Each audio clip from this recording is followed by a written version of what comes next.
friends, today I'm taking a look at something even more awesome than the Red Ranger, if that's even possible. It's the new Legacy Collection Mighty Morphin Green Power Ranger.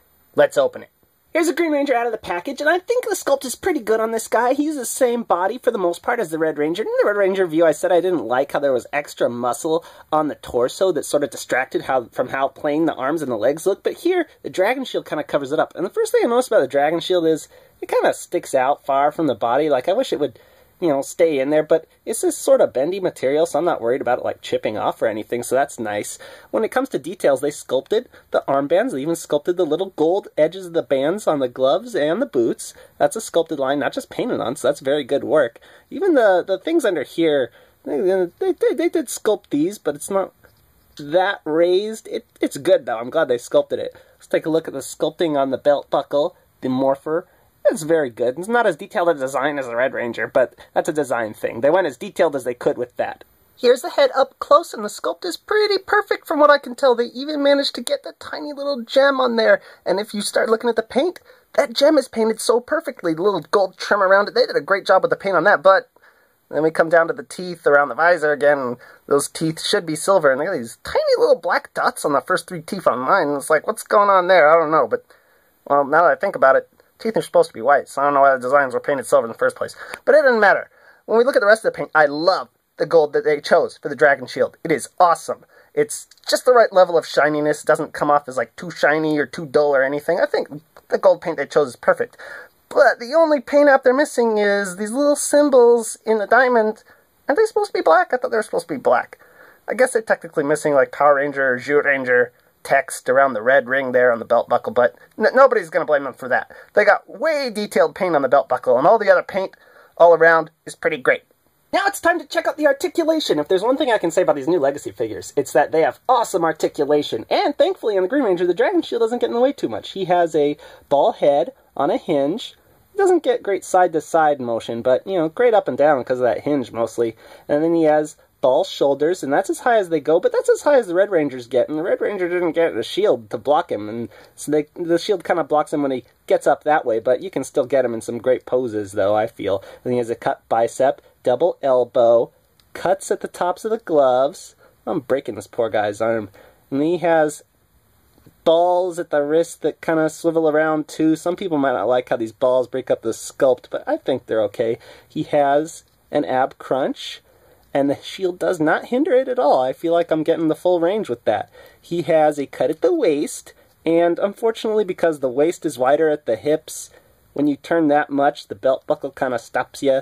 But, I mean, you can't really turn your waist more than that in real life, so who cares? He has ball joint hips, cuts at the thighs, double knees, cuts at the tops of the boots, and hinge and pivot ankles. A lot like Marvel Legends, which I love, so that's good.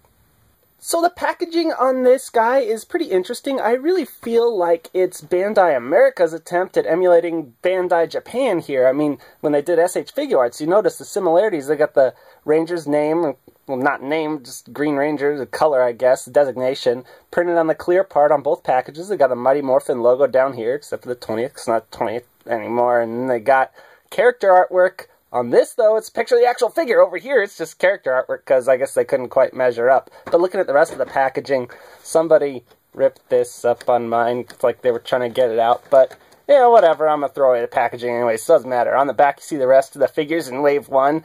And I'm not going to do Ninja Storm because, well, you know, the red and green are better. Mighty Morphin's better, and I love Mighty Morphin. So, just like the Red Ranger, the accessories in the tray are held in with tape, but unlike the Red Ranger, who only had 2 twist ties around his wrists, the Green Ranger's got 3 twist ties all around his... He's got the ankles. I'm going to try and cut these. I hate these things. He's got one around both of his ankles, and then he's got one around the waist, but now he should be free. Well, that was loud. Accessories time. There are no Build-A-Figure or Build-A-Megazord pieces for 6th Rangers in this line. Instead, Tommy comes with the Sword of Darkness from the first episodes he shows up in, Green with Evil, 2 alternate hands, a holster for his Dragon Dagger, and obviously, his Dragon Dagger. Now, the Dragon Dagger fits in either of his hands very nicely, but the alternate hands he comes with are specifically sculpted for holding and playing the Dragon Dagger. If you can see the sort of position that the fingers are in there, if we can focus on them. I'm going to get them on the wrist balls first, and oh, this is kind of tricky. Ah, there he is. I finally got those alternate hands on, and you can see how much better these are sculpted to make it look like he's actually pushing buttons or doing stuff. I'm not sure if this is how he should hold it exactly, but I think this pose looks pretty awesome. Pretty great hands and dragon daggers. Nice detail on that. But what's also nice, of course, is you can put the dragon dagger in the holster, and then the holster just kind of clips onto his waist there. I don't know why the Green Ranger gets a black holster for his stuff and all the other Rangers had white, but whatever, it looks cool. Last accessory he comes with is, of course, the evil Sword of Darkness, and I gotta say, this thing is very rubbery, but I guess they did that so it wouldn't break. But my other complaint is I have an SH Figuarts Sword of Darkness here just for comparison, and I think you can see how this guy is missing a few paint taps. But the Green Ranger holds it pretty awesome, nevertheless. And while we're at it, here is the Legacy Collection Dragon Dagger on top, and SH Figuarts Dragon Dagger on the bottom. Pretty comparable paint applications, I think, but SH Figuarts is a little bit better, on the back at least. Okay, now friends, before we do the inevitable comparison to the SH Figuarts version of the Green Ranger, I gotta tell you that the Legacy Collection version stands at 6 3/4 inches tall. And now, for what you've all been waiting for, here he is next to the SH Figuarts Green Ranger, or Dragon Ranger, however you prefer. Definitely a bit bigger, definitely a bit bulkier, but I think they're both good figures, and they're both better than this guy, who's a lot bigger and a lot bulkier, the armored Mighty Morphin Green Ranger from the Super Mega Force line, or Mega Force line. I can't quite recall the difference between those two shows.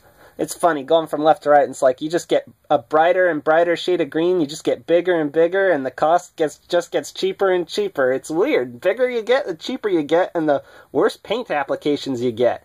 And speaking of the paint, we already saw the accessories compared close up. I feel like this is a good opportunity to compare the figures. And even the cheap armored Green Ranger managed to get the paint right on the silver teeth. But no paint around the gem. No gold paint there and no black paint on that. And don't get me started on the belt buckle. This guy's really out of the running. There's no comparison with him. He's a weaker figure. The SH Figuarts version did get the silver paint on the teeth. An equally good gold paint around the gem. And it painted the symbols on the diamond on the shield in black like it should be. The belt buckle, though, looks pretty comparable. I want to say the belt buckle on these guys is pretty much the same. There's no real difference there.